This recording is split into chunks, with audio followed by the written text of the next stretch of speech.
Very good morning. Welcome to BRK news scan. నేను మధు. ఈరోజు వార్తాపత్రికలో వచ్చినటువంటి ప్రధాన అంశాలను ఒకసారి మనం చెక్ చేద్దాం. మొదటిగా ఈనాడు పేపర్ తీసుకుంటే ఈనాడులో వచ్చిన ప్రధాన అంశంగా ఏదైతే నిన్న కొన్ని వందల ఏళ్ల లాంటి కళ నిజమైంది, సాకారమయ్యాడు సాకేతిక రాముడు. అయోధ్యలో అంగరంగ వైభవంగా బాలరాముడి ప్రాణ ప్రతిష్ఠ. జై శ్రీరామ్ నినాదాలతో ప్రతిధ్వనించిన భారతావని, విదేశాల్లోనూ ఘనంగా సంబరాలు. ఇక నవశకానికి ఇది నాంది అన్న ప్రధాని మోదీ. నిర్మాణ కార్మికులపై పూలజల్లి అభినందన. ఆధ్యాత్మికవేత్తలు ప్రముఖులతో ప్రాణంగణం కలకల. అలాగే పులకించిన ప్రజానికం. దీనికి సంబంధించినటువంటి ప్రధాన అంశంగా వీరు తీసుకోవడం జరిగింది. అలాగే ఇంకొక ప్రధాన అంశంగా మనం చూసుకుంటే టీఎస్పీఎస్పీ చైర్మన్గా మాజీ డీజీపీ మహేందర్ రెడ్డి, ఆయనతో పాటు మరో 2 పేర్లు పరిశీలించిన స్క్రీనింగ్ కమిటీ. గవర్నర్ ఆమోదానికి ప్రభుత్వ సిఫార్సు.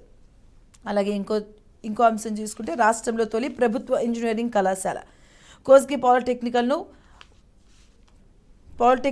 ఉన్నతీకరిస్తూ ఉత్తర్వులు. ఇక 3 కంప్యూటర్ సైన్స్ బ్రాంచీలు 2024-25 నుంచే తరగతులు ప్రారంభం. రాష్ట్రంలో తొలి ప్రభుత్వ ఇంజనీరింగ్ కళాశాల ఏర్పాటు చేయబోతున్నారు ముఖ్యమంత్రి రేవంత్ రెడ్డి. సొంత నియోజకవర్గమైన కొడంగల్లోని కోస్గి ప్రభుత్వ పాలిటెక్నిక్ ఇంజనీరింగ్ కళాశాలగా మారబోతున్నట్టుగా తెలుస్తుంది. ఇక ఈ పాలిటెక్నిక్ ఉన్నతీకరిస్తూ విద్యాశాఖ ముఖ్య కార్యదర్శి బుర్రా వెంకటేశం సోమవారం దీని పరంగా ఉత్తర్వులు అయితే జారీ చేయడం జరిగింది. తొలి ప్రభుత్వ ఇంజనీరింగ్ కళాశాలను తీసుకురాబోతున్నారు. అది కూడా సీఎం రేవంత్ రెడ్డి నియోజకవర్గమైనటువంటి కొడంగల్లోని కోసిగిలో. అలాగే ఇంకొక పేపర్ తీసుకుందాం. ఆంధ్రజ్యోతిలో వచ్చినటువంటి ప్రధాన అంశాలను మనం ఒకసారి చెక్ చేద్దాం. ఆంధ్రజ్యోతిలో ఏవైతే ప్రధాన అంశాలు ఉన్నాయో, రామయ్య వచ్చాడయ్య, 5 దశాబ్దాల తర్వాత సొంత గూటికి శ్రీరాముడు. అయోధ్యలో ఆవిష్కృతమైన అత్యాధునిక అద్భుతం. సాకేతికపురిలో బాలరాముడి ప్రాణ ప్రతిష్ఠ. కళ్ళకు కట్టిన వస్త్రం తీసి కాటుకదిద్ది అద్దం చూపి నరేంద్ర మోదీ చేతుల మీదుగా చారిత్రక మహోత్సవం. తొలి హారతి ఇచ్చి దర్శనం చేసుకున్న ప్రధాని మోదీ. అభిజిత్ లగ్నంలో 84 సెకండ్ల పాటు కొనసాగిన క్రతువు. గర్భగుడిలో యోగి, ఆనంది, మోహన్ భగవత్ కూడా. తర్వాత శివుడికి అభిషేకం, జటాయు విగ్రహావిష్కరణ, రామమందిర నిర్మాణ కార్మికులకు మోదీ సత్కారం. 8,000 మందికి పైగా అతిథులకు కార్యక్రమానికి హాజరవడం జరిగింది. 5 దశాబ్దాల తర్వాత సొంత గూటికి ఆ బాలరాముడు చేరుకున్నాడు. అలాగే రామాలయ ప్రతిష్ఠ నవశకానికి శ్రీకారం. అలాగే అయోధ్యలో ఇక కర్ఫ్యూలు ఉండవు, కాల్పుల మోతలు వినిపించు, అంతా రామోత్సవమే. ఉత్తరప్రదేశ్ సీఎం యోగి ఆదిత్యనాథ్ చేసినటువంటి వ్యాఖ్యలు. ప్రపంచవ్యాప్తంగా సంబరాలు. న్యూయార్క్లోని ప్రఖ్యాత టైమ్స్ స్క్వేర్ వద్ద లడ్డూల పంపిణీ. మార్చి 25 నుంచి అమెరికా, కెనడాలో విహెచ్బి రథయాత్ర. అయోధ్య రామోత్సవంలో బాబు, పవన్, చిరంజీవి వాళ్ళని ప్రకటించిన ప్రధాని.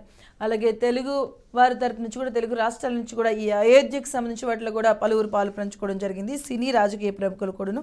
అలాగే ఇంకొక అంశం, మేడిగడ్డ మేడిపండే బ్యారేజీకి 3,625 కోట్లు, అవినీతిలో 3,200 కోట్లు వృధా.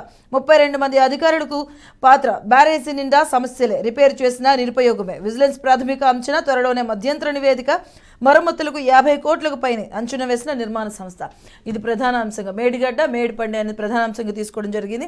ఇక టీఎస్పీఎస్పీ చైర్మన్గా రిటైర్డ్ డీజీపీ, మాజీ ఐపీఎస్ పేరును గవర్నర్ ఆమోదం కోసం పంపిన ప్రభుత్వం. విదేశీ పర్యటన నుంచి రాగానే టీఎస్పీఎస్పీపై దృష్టి పెట్టిన సీఎం. చైర్మన్ పదవికి 50 మందికి పైగా దరఖాస్తులు. సభ్యుల పదవులకు 320 దరఖాస్తులు పరిశీలించిన సెర్చ్ కమిటీ. అలాగే ఇంకొక పేపర్ తీసుకుందాం. సాక్షిలో వచ్చినటువంటి ప్రధాన అంశాలను ఒకసారి చూద్దాం. సాక్షిలో పేపర్లో వచ్చినటువంటి ప్రధాన అంశాలు కూడా చూసుకుంటే ఇక్కడ కూడాను మన రాముడు వచ్చాడు. అయోధ్యలో కొలువైన బాలరాముడు.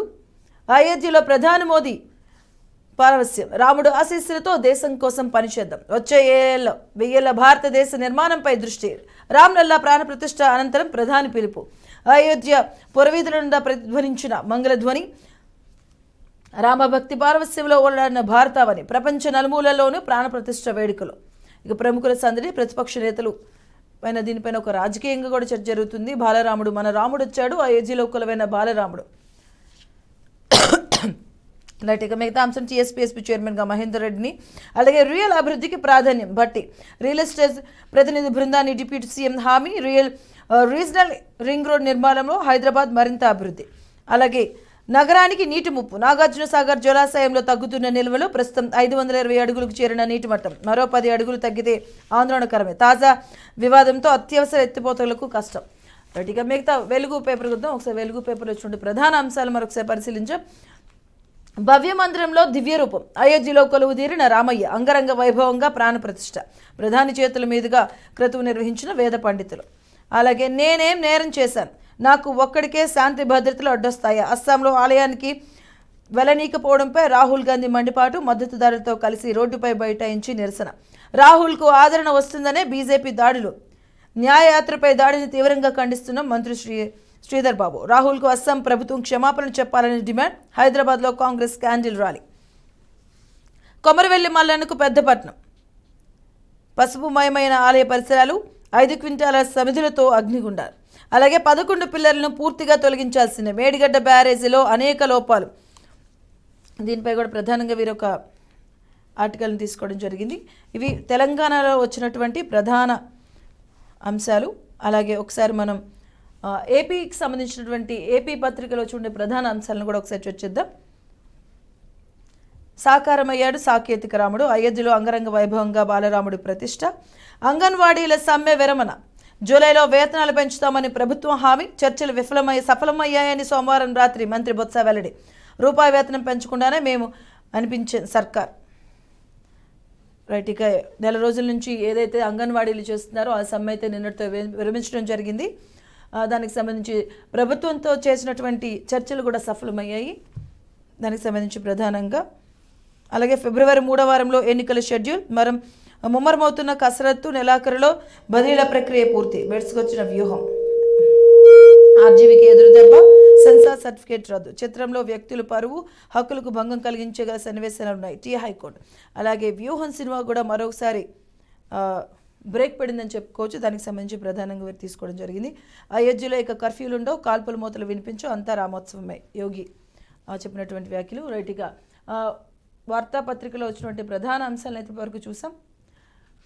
అలాగే నిన్న జరిగినట్టు ఏదైతే 500 ఏండ్లకు తర్వాత దేశ ప్రజలు నిన్నంతా కూడా యావత్ దేశమంతా కూడా రామనామ స్మరణతో మారుమ్రోగిందని చెప్పుకోవచ్చు.